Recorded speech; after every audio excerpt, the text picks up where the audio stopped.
Johanna's a homeowner, and the challenges as it relates to becoming a homeowner, but the work that she has done with a number of like our community action agencies here in our state. She was with a group called Take Root, Wisconsin, that helps people to get on the pathway to homeownership. And then her current, role, policy and advocacy role with a group called Community Development Alliance, or CDA for short, and the work that they're doing here, specifically in the Milwaukee area. But she's our housing expert for tonight. So, Johanna, I'm going to pass it over to you to again introduce yourself. And really, this group is interested in learning about some of the challenges that is happening with the housing market, the housing issue as a whole. And I know you're going to speak from a place of Wisconsin, but even what you're hearing nationally, because I know you sit at those tables as well. Awesome. Well, I don't think we have enough time to talk about the I housing know. crisis in I our know. country, right? I don't know how long you guys want to go tonight, but thank you for the invitation. Thank you for inviting me and just giving me an opportunity to chat a little bit with you guys. I'm very intrigued and about your organization. I promise I look like the picture that's showing. I'm just in a vehicle, so I pulled over. So safety first. Maybe next time you'll get to see my face.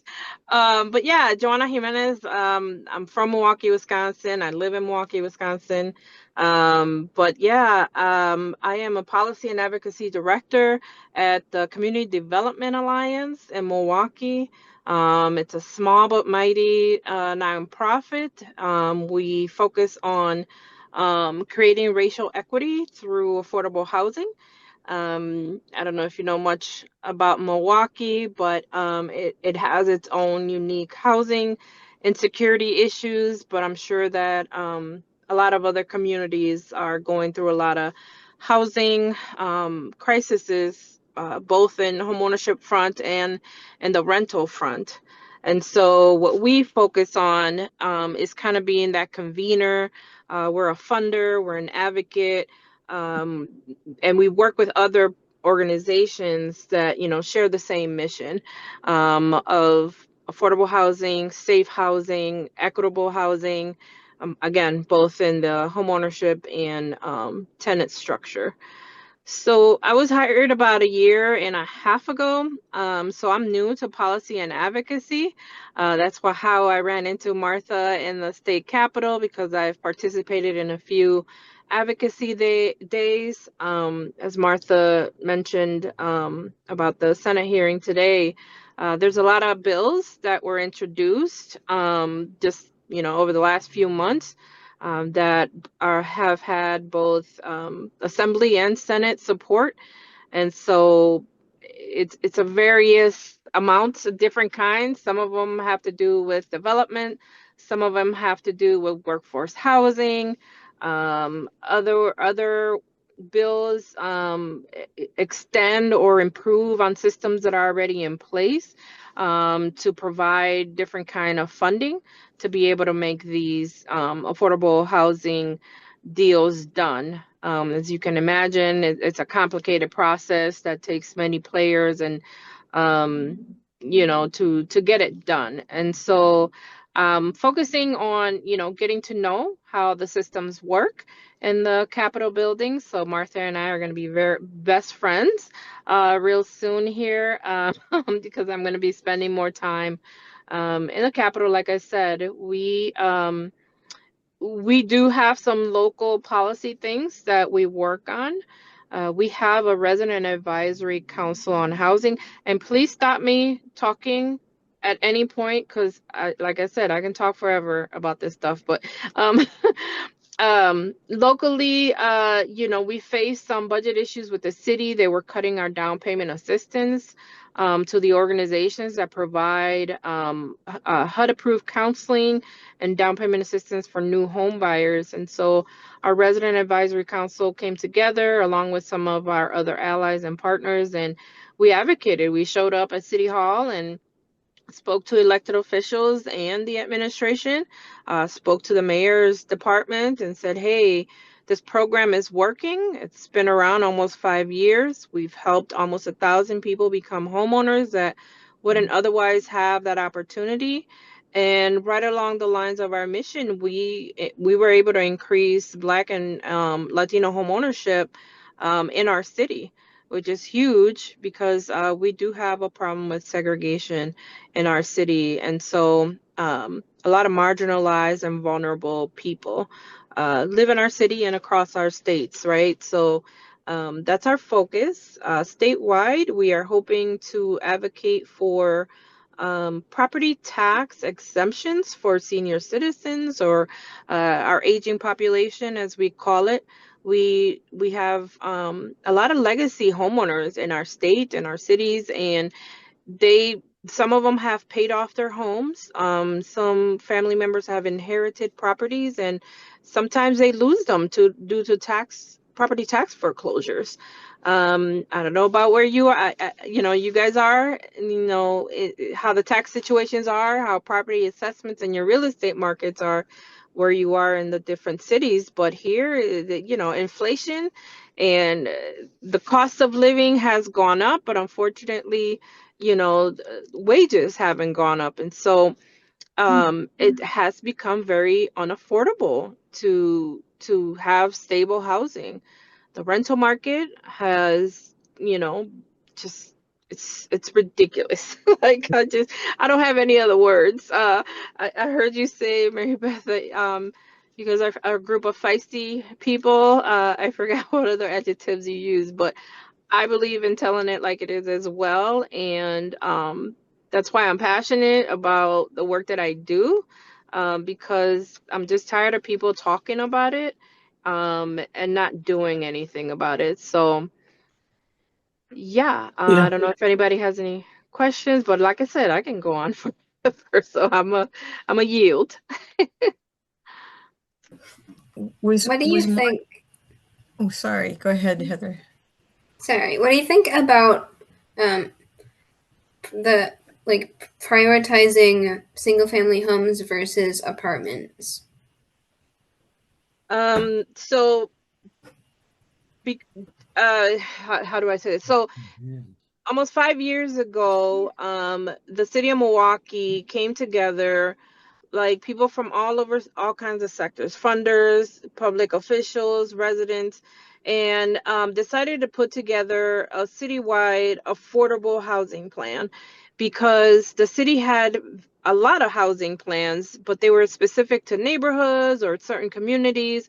And so collectively, our organization brought people together and worked for over a year to come up with an affordable housing plan for the entire city.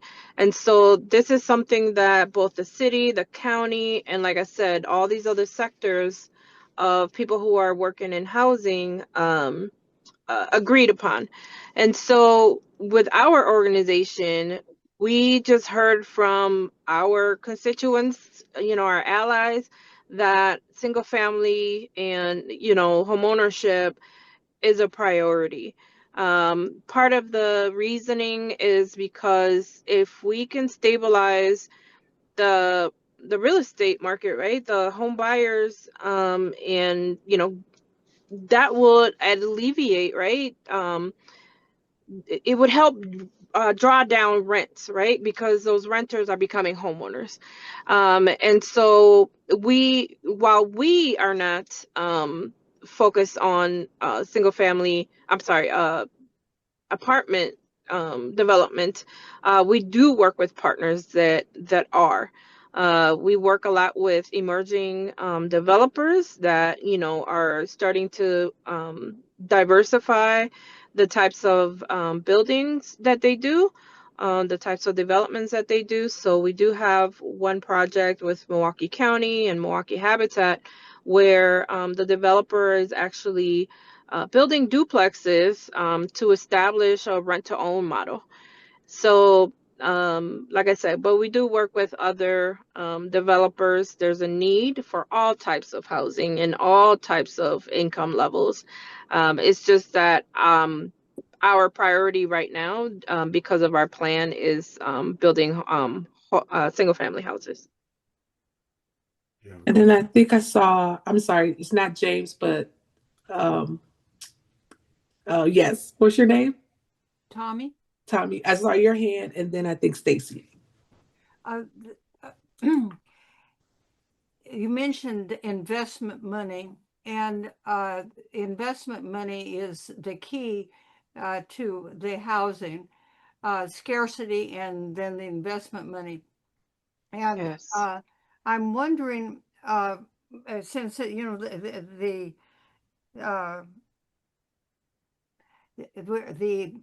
WILPF committee is really looking at the financial situation of the country, is Mm-hmm. uh, in housing, you have the cost of the land, you have the cost of which includes the infrastructure as well, and then you have the cost of the building of the materials and labor cost, and then you have Yes. the financial cost.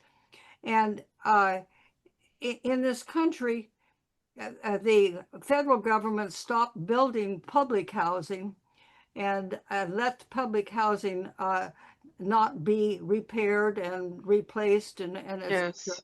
and so a scarcity has increased in terms of affordable in workforce, in low income, whatever you want to call it. The scarcity has increased over the years. And so that looking at the investment part of it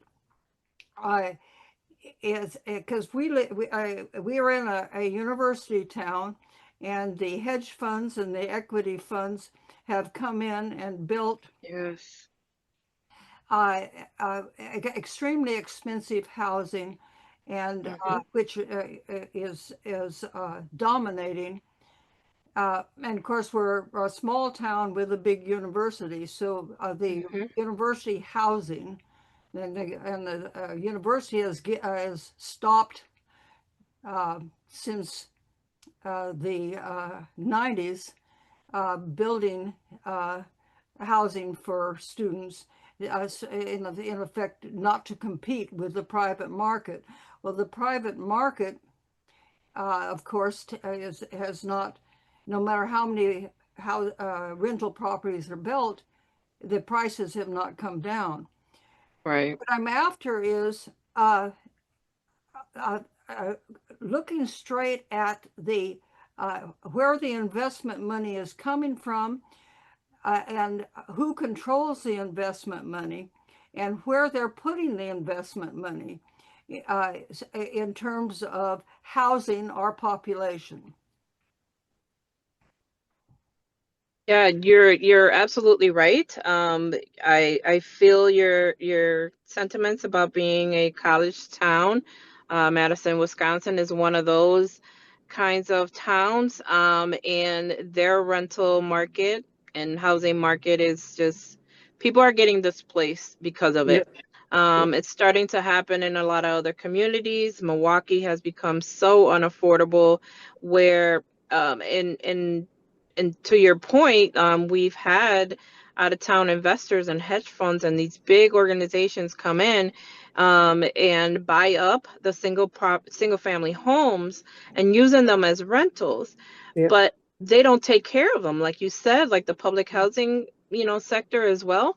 It costs a lot of money to maintain, and so we see that as predatory investment. And what we our organization, and I'll share our website, we have all the data, and you can see all the different projects that we've been a part of.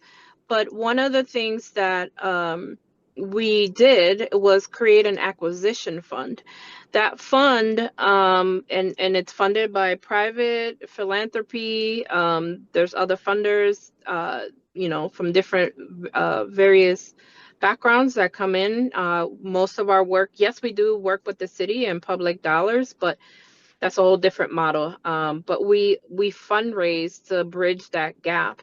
We've raised over $30 million in the time that we've been together, put as an alliance. And so what that acquisition fund does is one of our partners, Axe Housing, a nonprofit,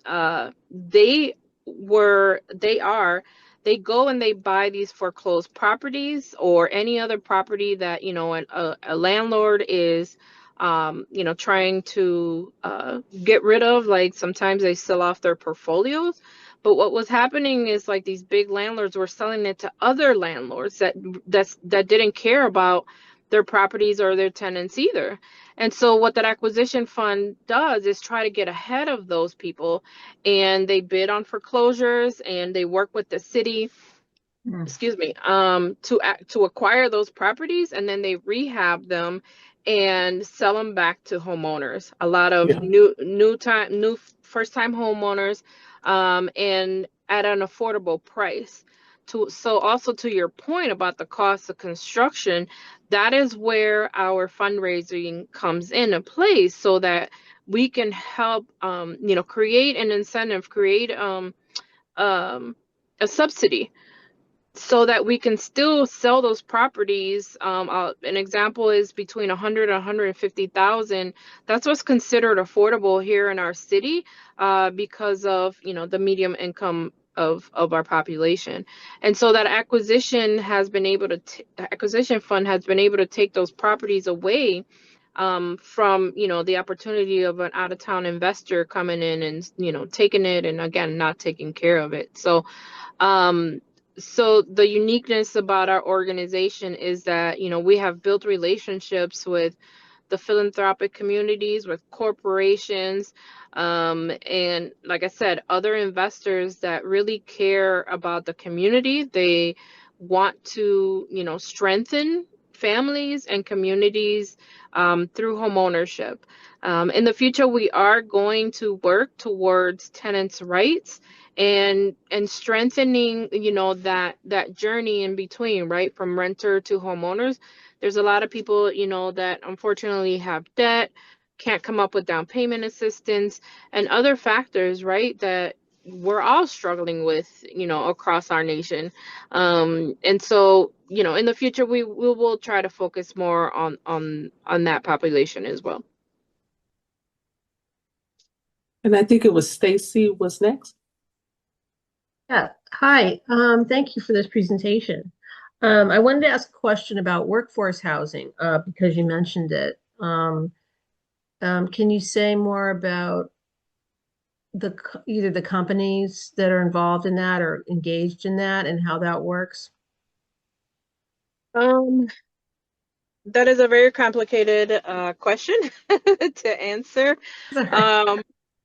So just to be frank with you, workforce housing is just another term that some legislators like to use to make it more digestible, to say affordable housing. Affordable housing, public housing, social housing, all has like this negative, connotation out there. And again, some people just want to focus on the business part of things, and so they use those terms. So there are, I think, because of our economic situation, our job situation, and other factors that are going on, the cost of building is very expensive. The cost of working with municipalities to create infrastructure, the cost of buying land, is very expensive. And so all of those things make it hard, not impossible, but hard to build workforce housing. Madison, again, is a great example of some, projects that they've been able to do, but it takes the types of partnerships, like I said, that we put together. It's not just about, businesses. It's not just about investors. Like, it needs to be a collective impact of getting, community resources together and actually helping people, from the ground up, to be able to get into safe and affordable, um, housing. Again, very hard. It takes dedication and, a lot of players to come together, including legislators, where some of the bills that, we're looking at, one of them focuses on increase or decreasing the minimum amount of a business being able to donate to an organization that wants to build workforce housing, because again, the cost of construction, it makes the transaction almost impossible. And so there's some legislation for tax credits, that would help alleviate and would allow like a smaller corporation or business to participate in that without them having to actually be the ones to build the development, if that makes sense. So again, a very complicated. I'm happy to share some examples via email of what some developers have been able to do in Wisconsin. Well, that's fine. I'll just go to the housing plan website. No, you explained Awesome. it, I think. Yeah. Okay. Awesome. Jennifer, could you put your email in the chat in case people have later questions for you? Oh, you mean Joanna? You mean? Johanna, I'm sorry, Oh, Johanna, okay. yeah. Yes, absolutely. I will. All right, thank you. You're welcome. So this is just like one amazing example. Thank you so much, Johanna, for joining us and talking us through kind of a little bit of the lay of the land. I said nothing is new under the sun. And again, very specific to Wisconsin, but honestly, I feel like it is something that is happening across the country and is keeping so many people, young people, locked into not being able to do home ownership or finding affordable housing. I'm a person right now that live near Milwaukee in Waukesha County, but I commute an hour and 15 minutes each day to Madison because I can't afford to move to Madison. And I moved out of Milwaukee because it was more affordable to do so. And so it's like kind of this displacement I feel. And then I'm seeing, as someone with adult children now, experiencing it and not having this pathway. We talk about, the American dream and so wealth and things of that nature. Before we kind of like shift gears a little bit, and probably before we also let Johanna go, I wanted to tap into my co host tonight, Mary, as it relates to any more comments or things we want to cover under the housing umbrella, anything specific in Madison area or anything else you wanted to add. Well, I really got disappointed in statistics. Some of the other reports we've had from other states, my sisters here on the committee have done such a great job of getting statistics about, well, how many people are homeless and what's the definition and what they have the term where rent is too much, like it's more than 30% of your income. That's called rent what? Rental burdened or something like that. But anyway, so I saw a federal statistic that said, thank you, Johanna, in the chat. I saw a statistic that said that, oh, well, the unhoused people in Madison, the population was going down. And I thought, well, praise the Lord. And but I kept on looking around and no, it's not true. So what I figured out was, now I'm going to get up my little paper that I started to be able to talk from. What I figured out about that was that the statistics, it says that I finally found out that almost half the renters in Dane County, or maybe it's the state, I can't remember, are cost burdened. Almost half the renters are spending more than 30% of their income for shelter. Yeah. And that is comparable, I'm sure, around the country. It could be better or worse in Milwaukee, but that's a huge number. That's not right. Yeah. And for example, in our area of 400,000, 800 people have no homes. Anyway, so a local TV station did some research, and contrary to federal statistics, they claim that our unhoused population is up by 7% in the last year, and it's up by 20% since 2020. So I think that's more in keeping with what we've heard from other places. But but I thought, well, the problem with the federal statistics that we're saying is down, one thing is, they've only got the numbers from like 4 years ago. Right. And another thing seemed like they only count the people who request services or use shelters. They do not count families who have a person in the workforce and maybe sleep in their car or sleep at their sister's house. Those people don't even get counted. So that was something I didn't know before, and I thought it was interesting. And I think I can put the statistics in the chat. Yes, Mary Beth. So our local WILPF branch have been kind of focusing on housing this year, and we had a county board member speak to us last spring, and she talked, it was a little different, her language, than I quite got from Johanna and Tommy, but my takeaway, and so you're right, it's complicated, and I'm going to try to tell you what I got from it, and you're going to tell me if I got it right or not. That of course the developers are focused on dollars, which is a percentage of how much money they can put into the project. So they want big projects in order to take out big dollars, and they're not interested the developers are not interested in building what we call workforce or affordable or social housing.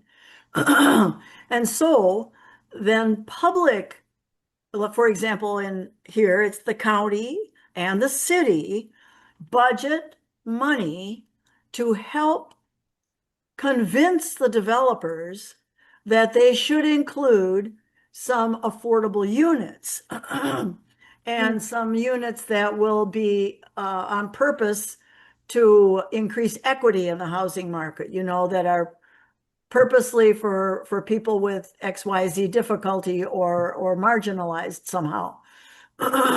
So they put some rules.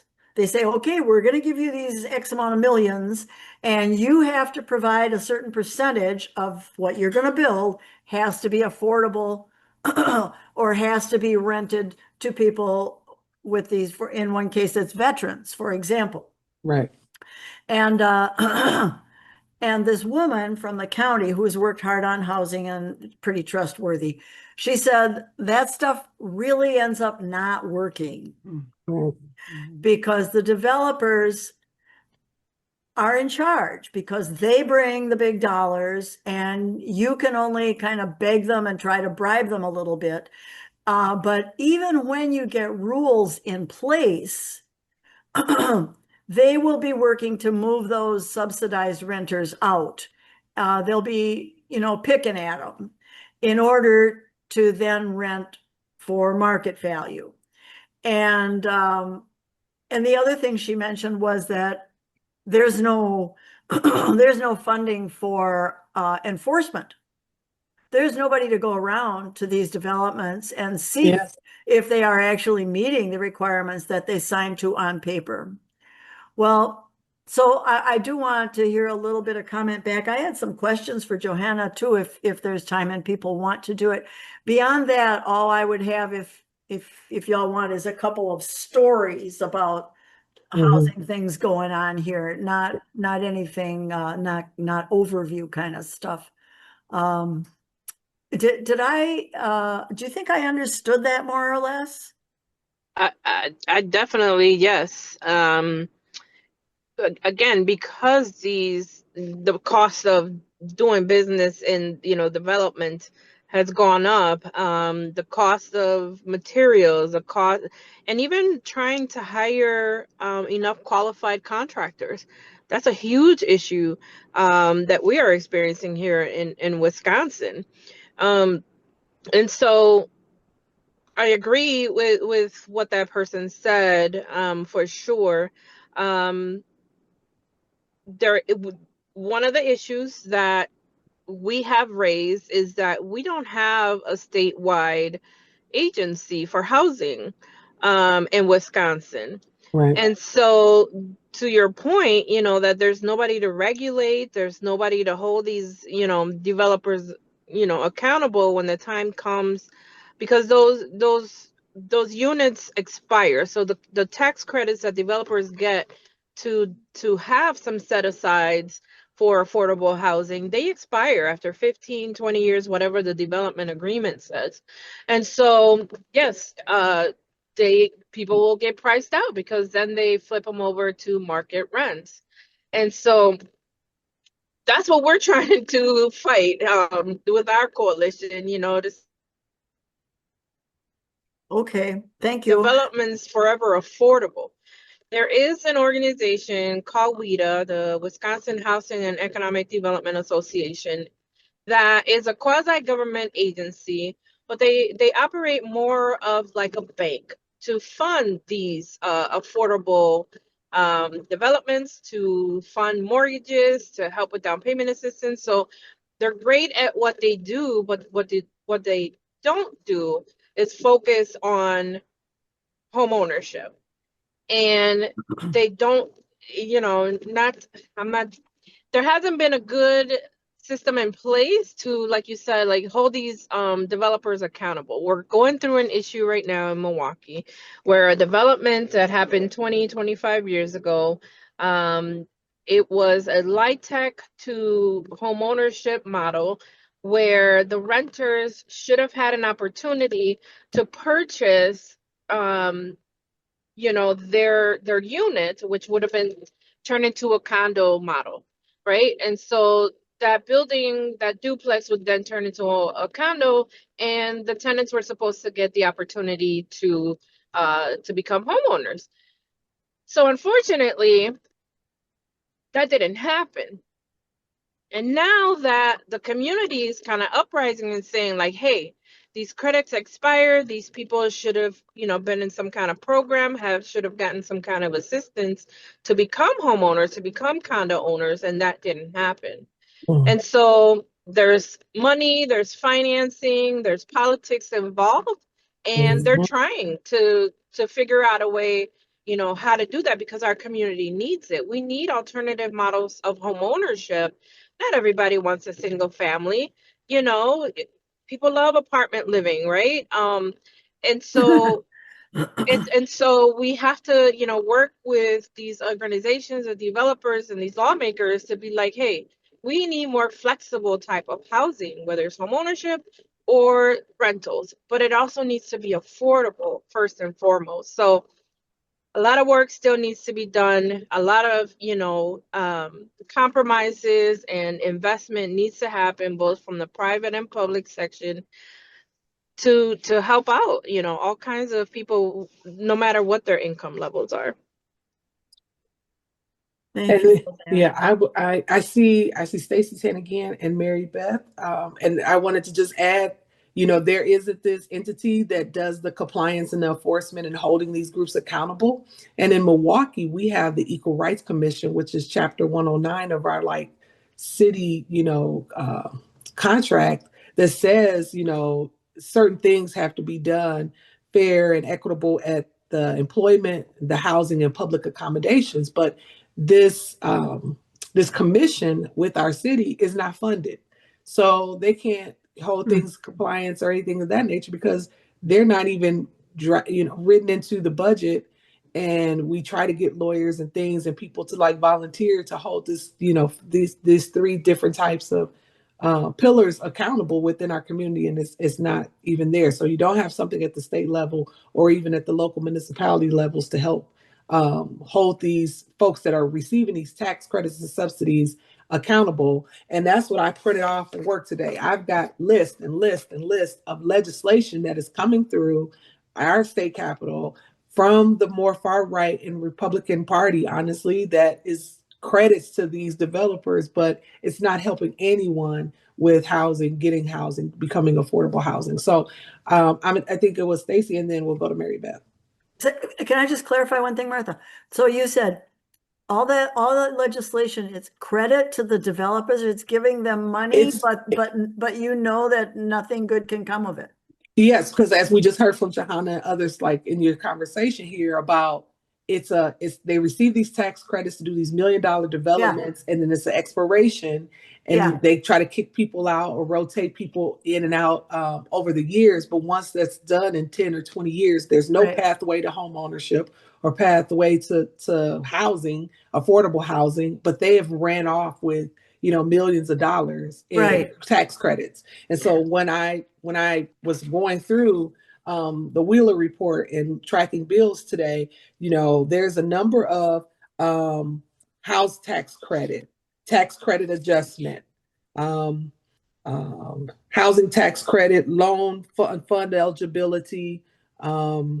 Well, that sounds like, could that be called corruption? That those are that's where the state tax money goes and the results don't really come in? And do you two think, then I'll stop, I promise. Do you two think that that is a common situation in other states? That's not just here. Oh yeah, absolutely. Like that's a big part of the It's housing in problem. North Carolina, certainly. Absolutely. Everyone, I'm like, so we have a number of different advocates. And Johanna talked about like how she came up to the Capitol and we ran into each other. Our paths crossed again this week because she was advocating for CDA. And, but Habitat for Humanity was just there from Jefferson, Rock, and Waukesha County here in Wisconsin. And so other national organizations or advocacy groups come and they share the statistics and things for Wisconsin, but then they also talk about what's working or what's not working in other states as well. And it's when you say yes, it's corruption happening, absolutely, because we know it, we all know it, we all feel it today, the floor session, every bill that came forward, nothing was talking about affordability. Nothing was talking about helping people that's hurting with the rising costs. We're talking about a basic need, housing. That's like one of your biggest costs. If it's over 30% of your income, is definitely.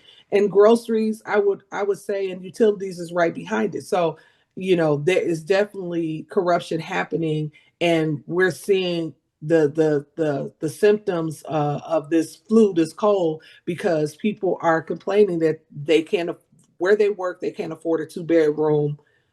Someone working on minimum wage can't afford a 2-bedroom apartment home anywhere America.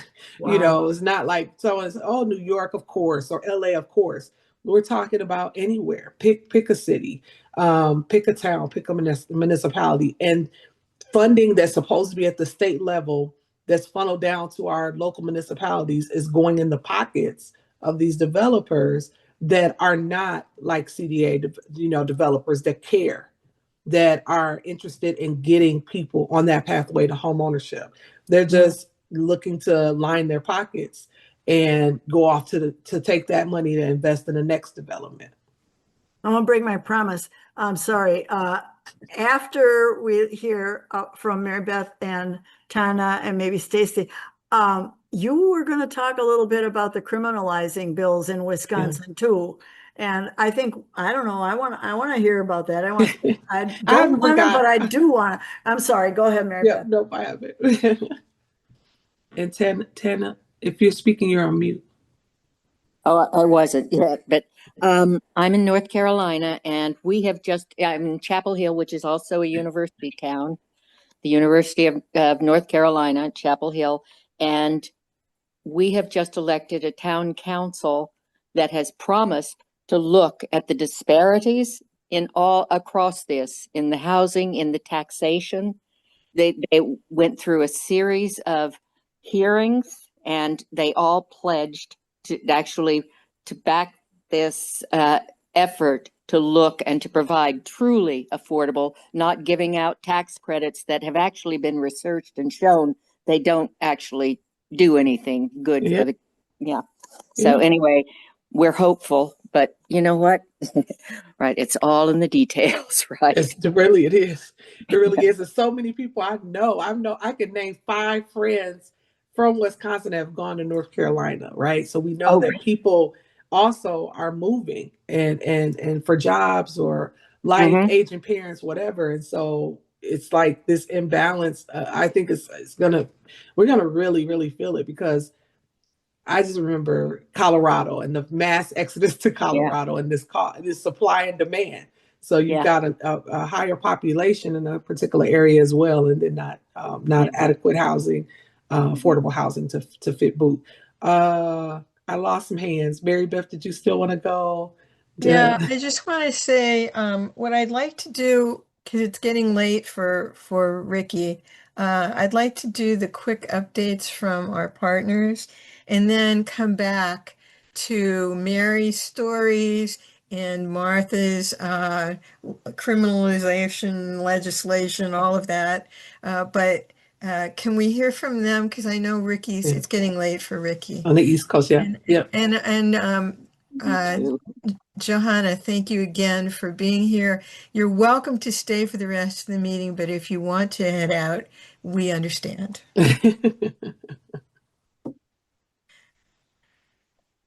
You should say yes, she could stay. Okay, great. Ricky, what is new at An Economy of Our Own? Briefly. Well, we're planning a conversation, a Zoom of our own conversation on December 8th, hopefully, focused on this other issue that came up. Martha mentioned it, food, which is up there as Kind of a committee. They're never given a public hearing.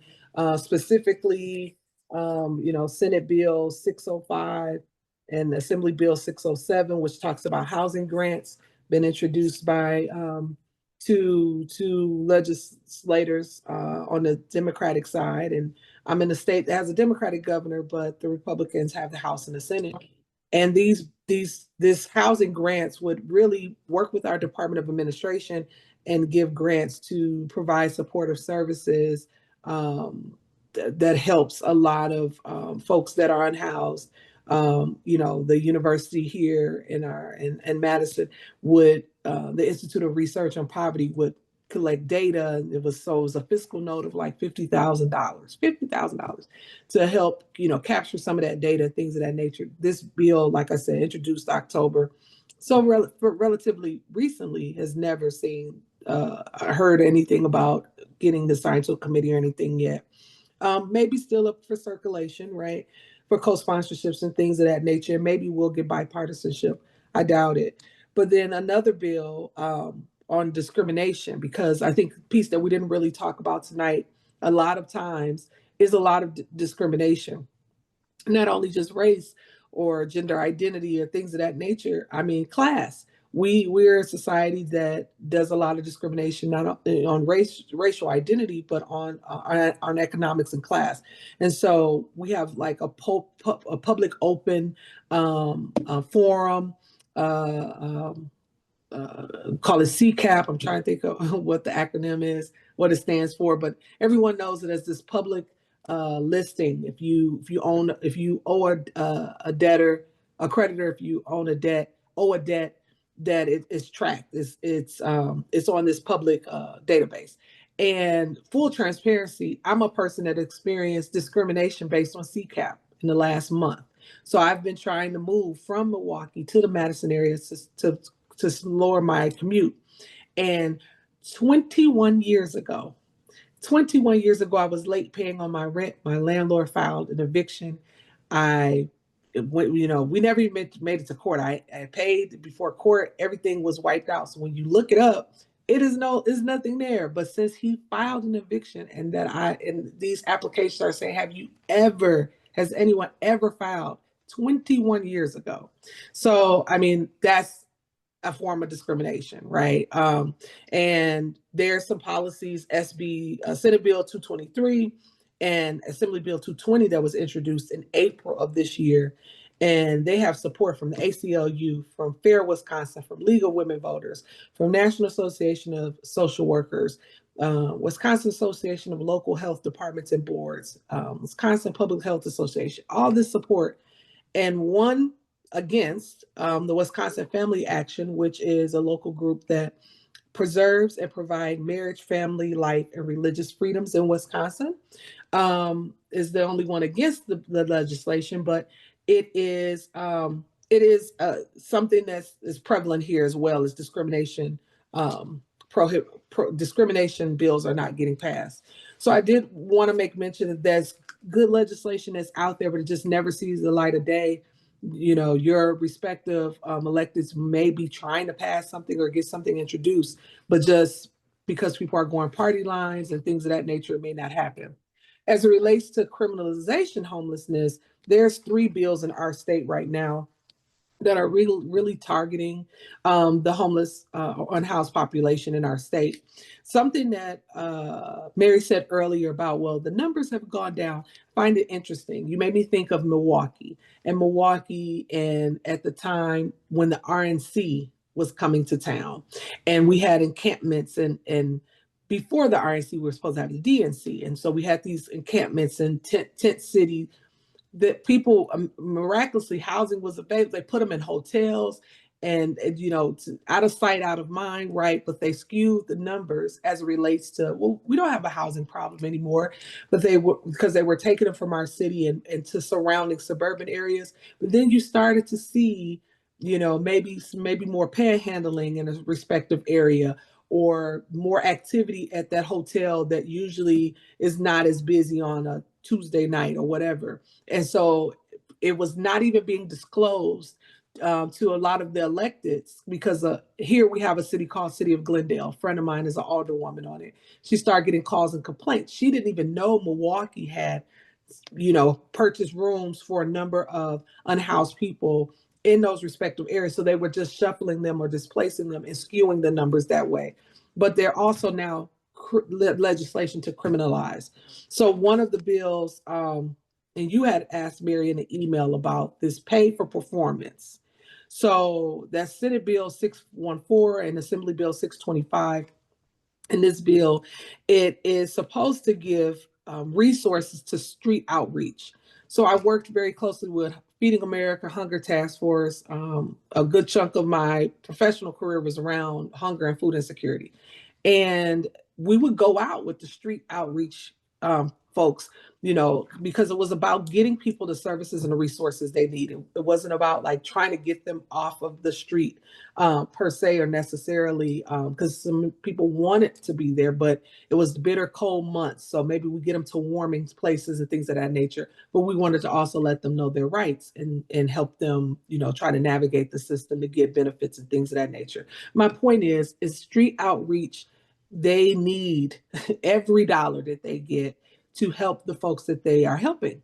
And this bill is pretty much saying, well, if you can't provide us with their name and, their date of birth and a social security number and things of that nature, we're not going to give you the resources to do what you do to help these people get a meal for the day, to help them to get a coat and gloves and scarves, and so they can sustain our weather here in Wisconsin. So it was like, and it incentivizes, or encourages fraud. So if I give you a ton of names and ton of social security numbers, it's paid for performance. You're going to give me, the dollars is going to be based on the number of people that I can prove that I'm assisting.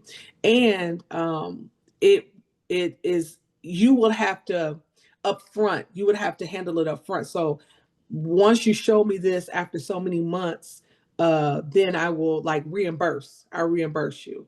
And so it's going to be detrimental to, I think of like our Street Angels group locally, like just groups that are doing this work and trying to, offer this safe place, resources and things of that nature to folks. Another one was just the designated campsites, Senate Bill 621 and Assembly Bill 631.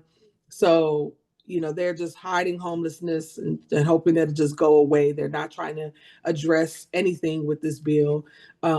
The policy attempts to physically move people experiencing homelessness. And I kind of gave that story example where I talked about with DSC RNC.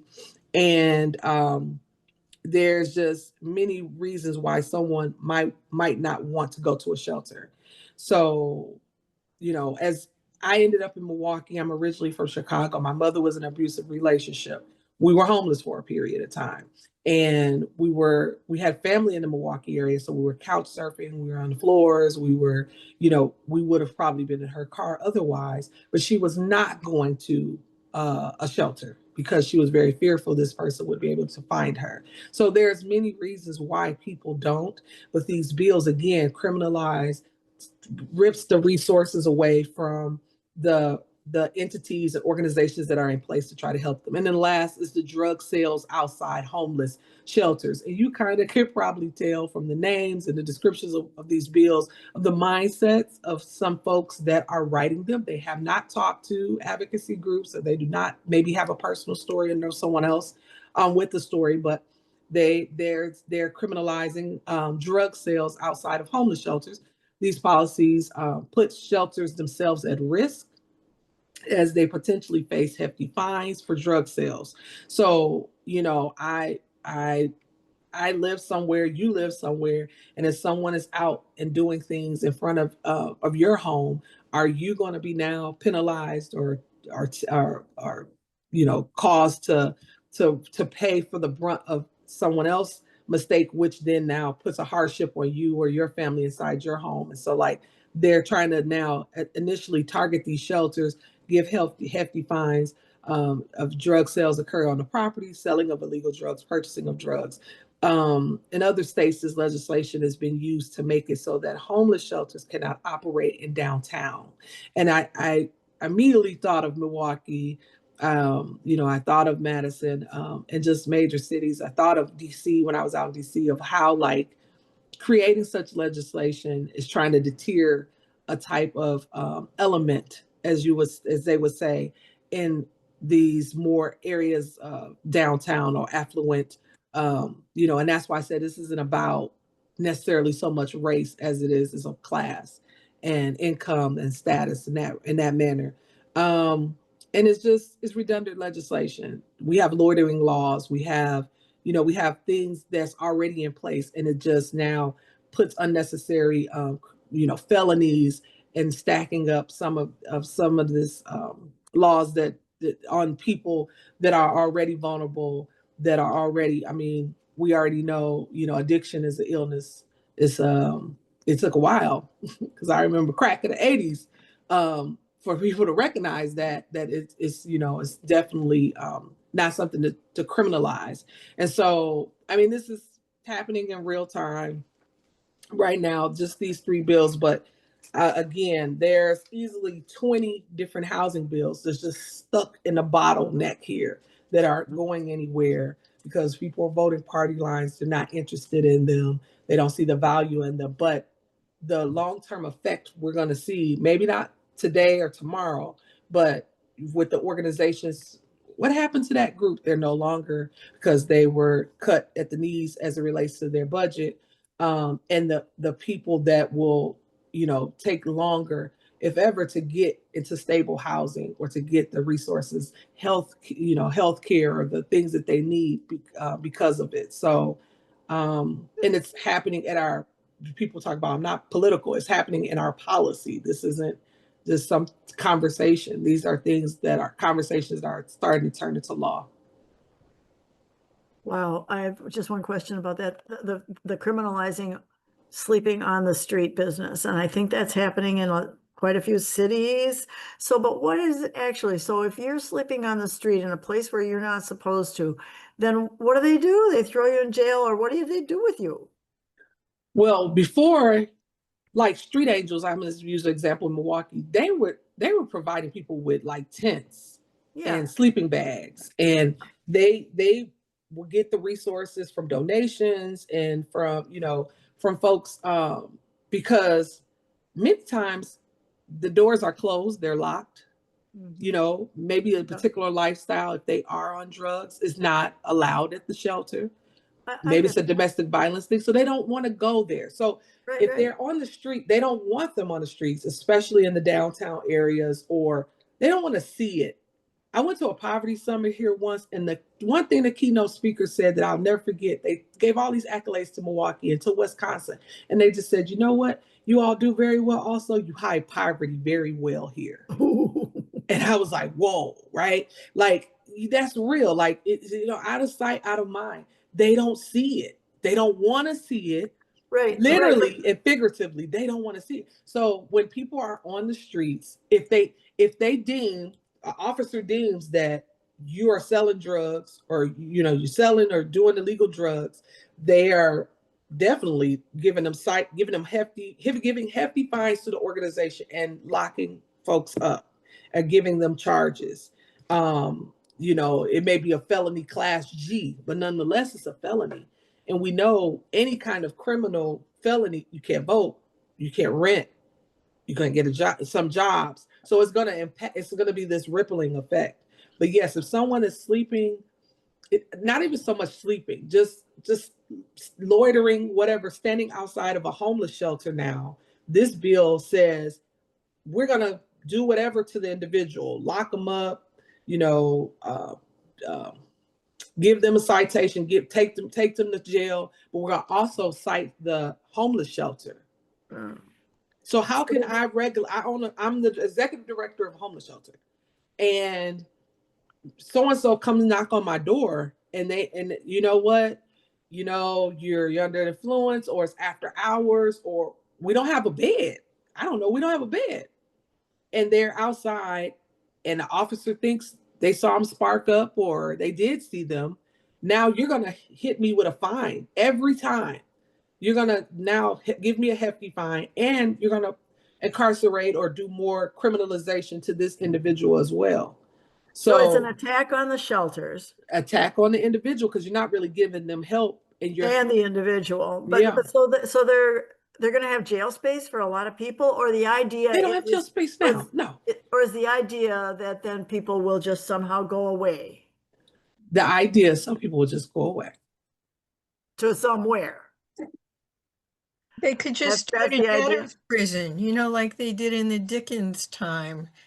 They're pretty much doing that without actually building a bricks and mortar prison, but they're penalizing people to the extent that they are making it a criminal offense, and poverty is now it's a crime. It's a crime, but there's no assistance for getting out of poverty.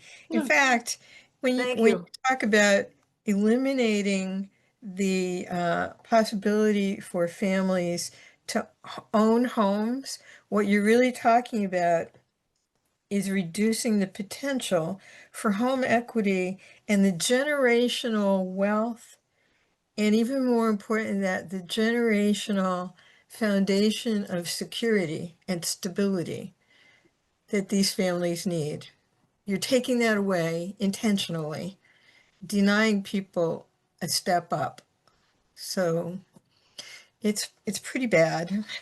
But I think the takeaway of this is not to get in the weeds of like SB 614. I think the takeaway is that's the bills that they're focusing on, and it's going to pass. You know, it's getting a committee hearing, it's getting ran through. You had no public hearing, or you know, it's going through the ranks of the legislative process versus, you know, the discrimination policy one, or the housing grants that. And I have pulled it up. Let me see if I can share my screen. Okay. That those three bills will see the light of day versus some legislation like this one. No, that's the discrimination. Legislation like this, where it talks about grants to facilitate independent living of homeless persons.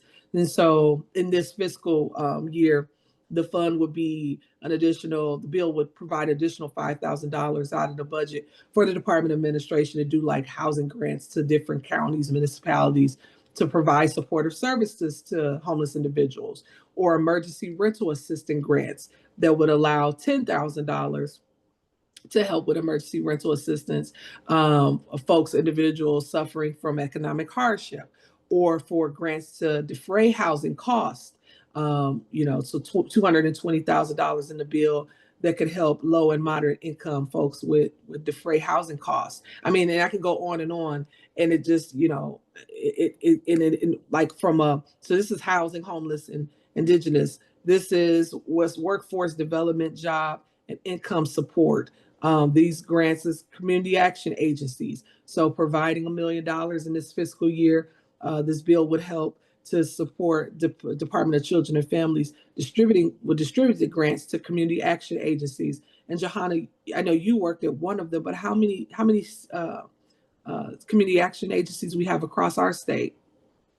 I think we're down to about 16 or 17. So it's like $17 million here that could be put into these agencies to help with transportation and child costs, career counseling, job placement, financial support, right? Lead exposure and abatement.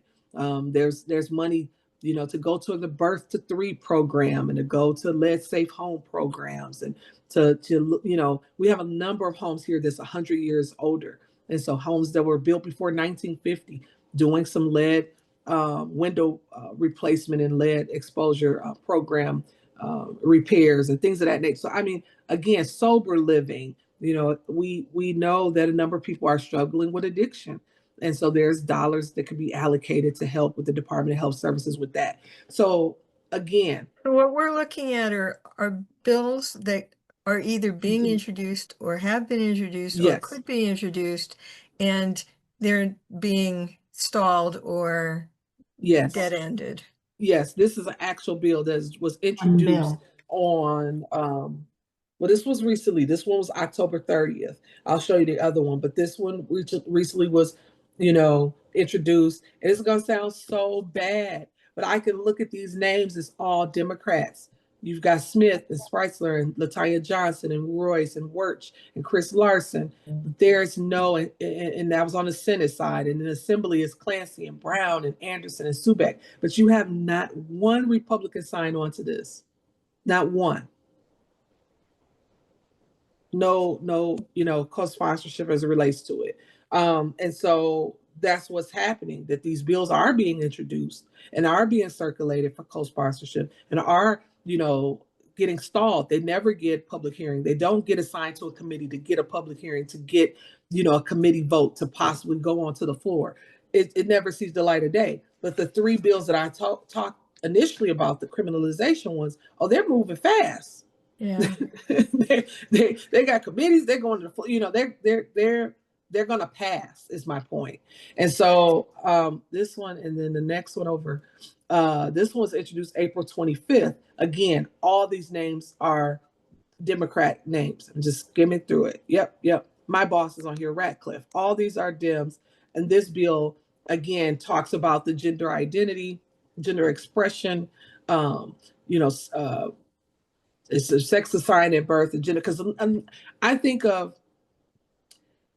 the LGBT community, I have a very much concern around the transgender community, specifically Black trans, because I feel like they're all LGBT folks are being discriminated against in this country, but the trans Black community specifically in my hometown, not only they're being discriminated at every front, home, job, but they're getting killed.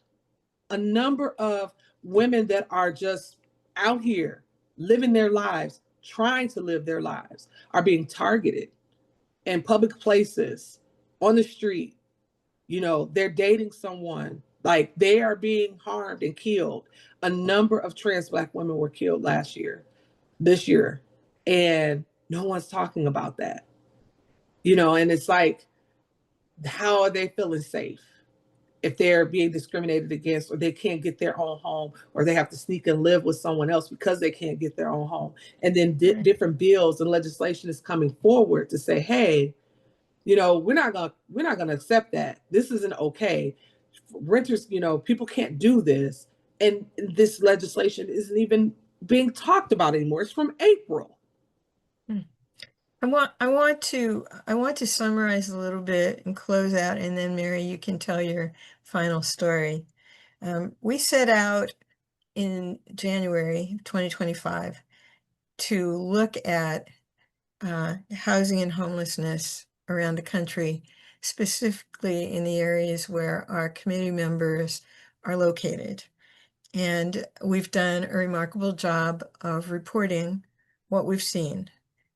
The whole point of this exercise was, yes, to collect the data and take a good look at where we are as a country in homelessness and home insecurity for individuals and families.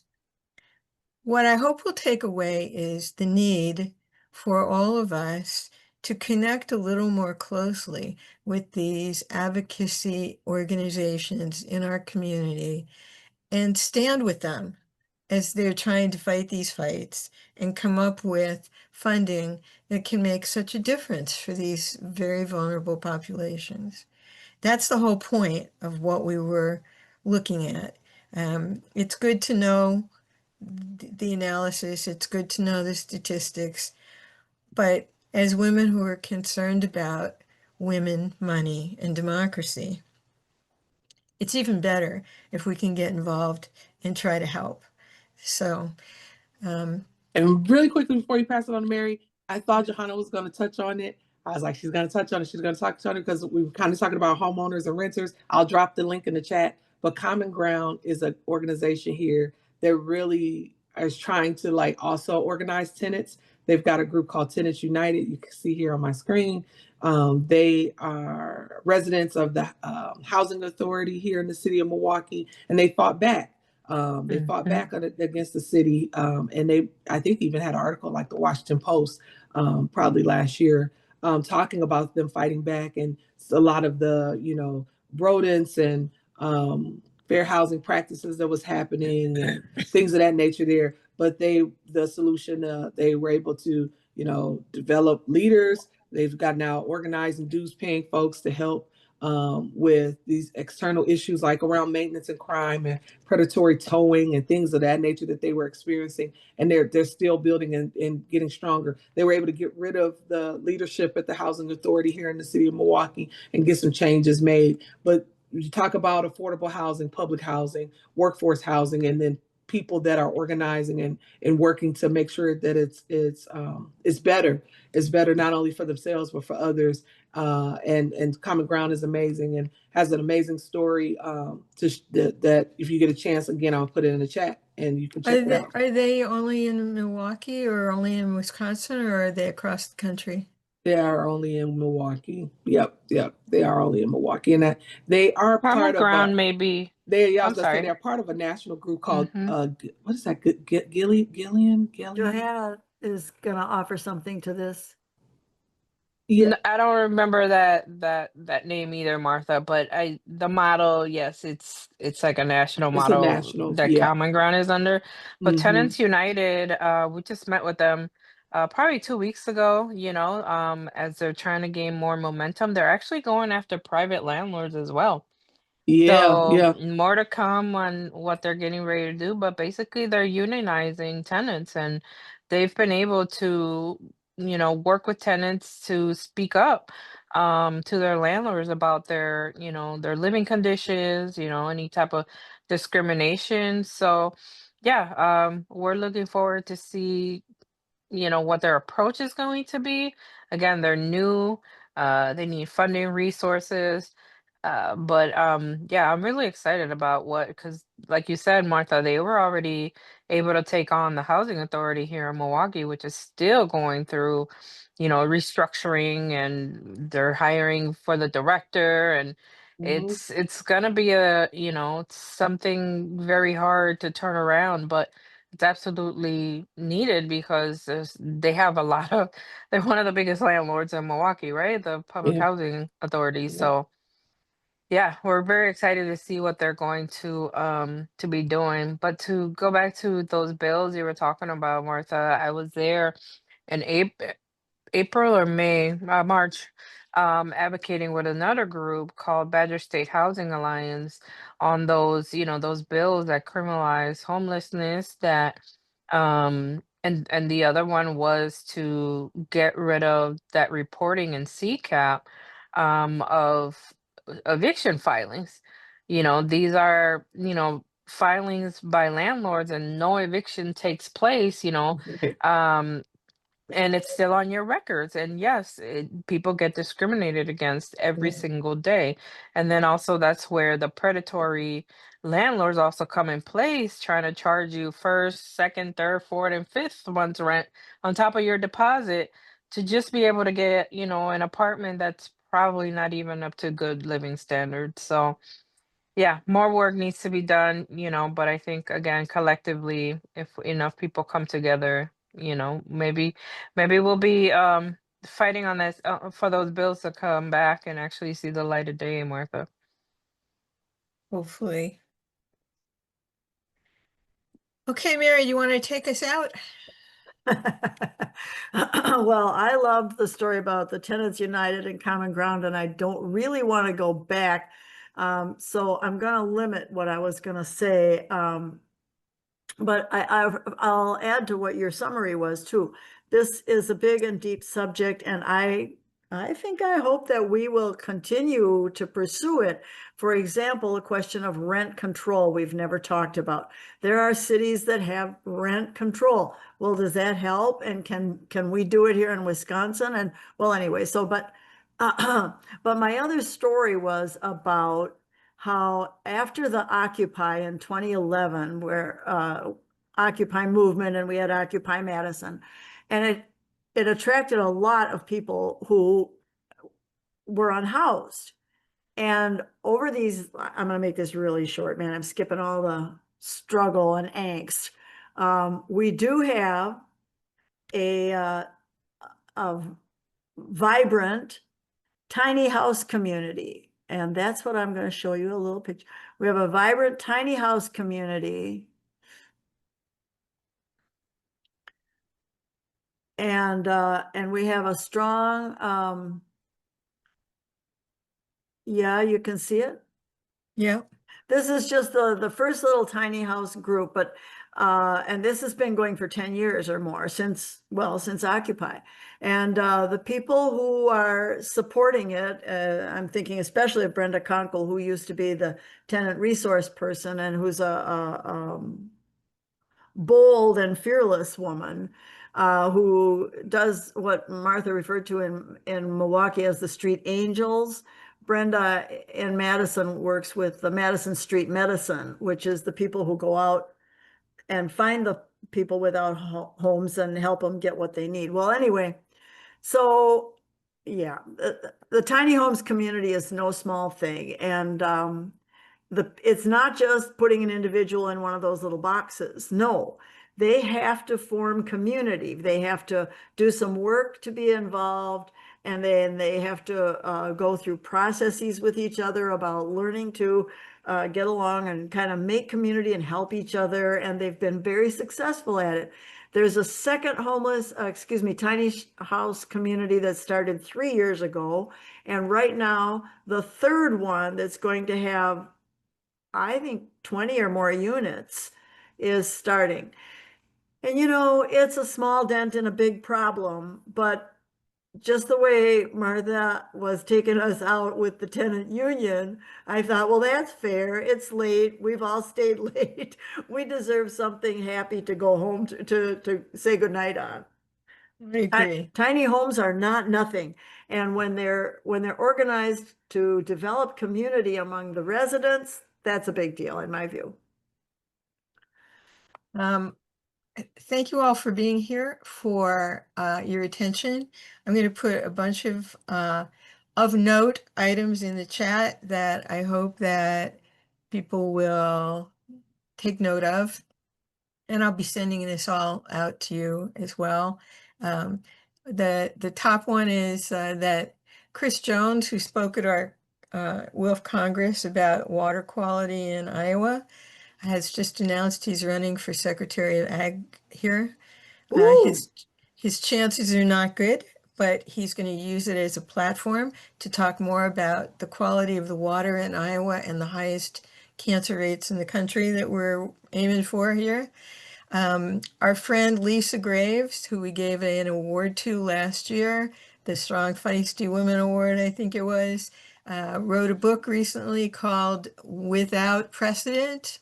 It's about the smarmy rise of John Roberts to the Supreme Court. And it is a page turner, if you can imagine. Take your blood pressure pills before you read it.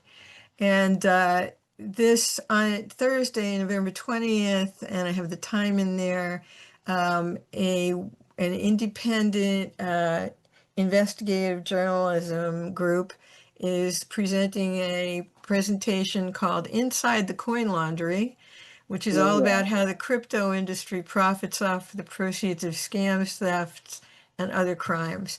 I attended one of these a while ago, and I don't know if I have the stomach to go through another one, but if you take your blood pressure pills, go ahead and learn more about crypto. And I see Tana's hand up. Is there anyone else with their hand up? No. Go ahead, Tana.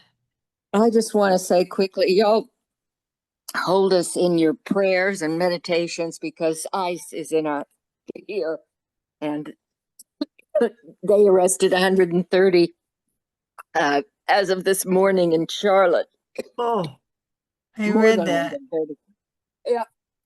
oh. And showed up today over in Raleigh, in Durham. In fact, a group of WILFers went over to go to the schools and put their bodies there, waiting for the children, to protect the children from, because there were ICE trucks around.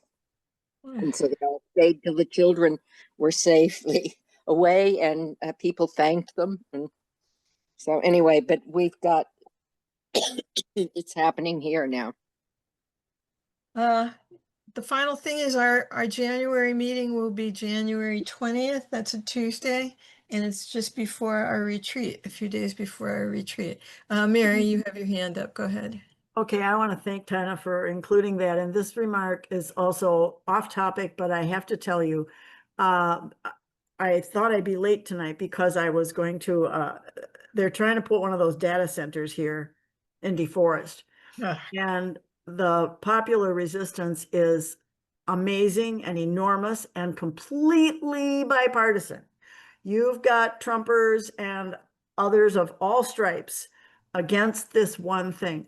And some of the organizers are tempted to have it feel like, oh, it's a progressive whatever, and some of us others are telling them, tone it down. Don't be throwing the division in unnecessarily. If we got one thing we all agree on, let's go with that. Let's fight for it. And so it's very exciting right now. The grannies, we sang, we made up some new songs for it. It's a coup, yes, a coup, and no other term will do. AI clearly thinks it's the king. Yeah. So we had our fun, and we're and I knew that you guys would want to know about that, just like I wanted to know about ICE. And oh, I'm so sorry to hear that ICE is in Charlotte and Raleigh. Yeah, and So I love you all, and I thank you all. Yes, Thank you all, thank you. everybody. Mary, next time fit the word tyrant in instead of king. All right. Tyrant. Thank you very much. My philosopher, cabinet maker spouse says there's a philosophical distinction and matters. Okay. Thank you. I just want to say thank you for having me tonight. Please feel free to keep me in your communications. I will definitely be looking up all the great resources and events and other organizations that you guys have posted. And again, if I can be of any other assistance in the future, happy to have a conversation. Johanna, Well, we to would meet love you. it if you would consider joining our committee at some point. Yeah, you're invited. You're All invited. right. You know, Well, you get people here will pay your membership fee for a year. That's oh right. yeah. Yeah, Yep. I said it in my out loud voice. So Martha, you find me. If I you will. I will. Thank you, Lucille. Sounds like a plan. I look forward to hearing from you guys. Thank Great. you. Thanks, All right. everybody. Take care. You all. Thank you, Bye. Jim and Tommy. Thank Bye, you. everyone. in the chat there, Thanks, guys. Heather. Good night. Happy Thanksgiving. Yeah, I was trying to think of what do we say instead of Thanksgiving these days. Scott. Happy. Not Indigenous Day. We already had that. Happy Native. Yeah. I think we're saying Native. I think we can still Native be month. thankful, Native can't month. we? Can't we still be We thankful? can still be thankful. I can I've say been thankful. corrected a Yeah. No, number. I feel like I'm always. I was Yes. intentionally saying unhoused, Yes. unhoused, unhoused because I said homeless and I offended. Oh, So yes. Oh, I know that. Yes. So Anyway, I I really appreciate that, but I enjoyed think it. it's Native. I think it's Native month. Yeah. I don't know. I don't know. This is a I'm safe going to celebrate space to make Thanksgiving mistakes. regardless. Say that again, Heather. I'm going to celebrate Thanksgiving regardless. Yeah, yeah. I mean, Yes, giving thanks. There's nothing giving wrong thanks. with that. Yeah. Yes. All right. God bless you Bye, all. everybody. Right Thank now. you. Bye.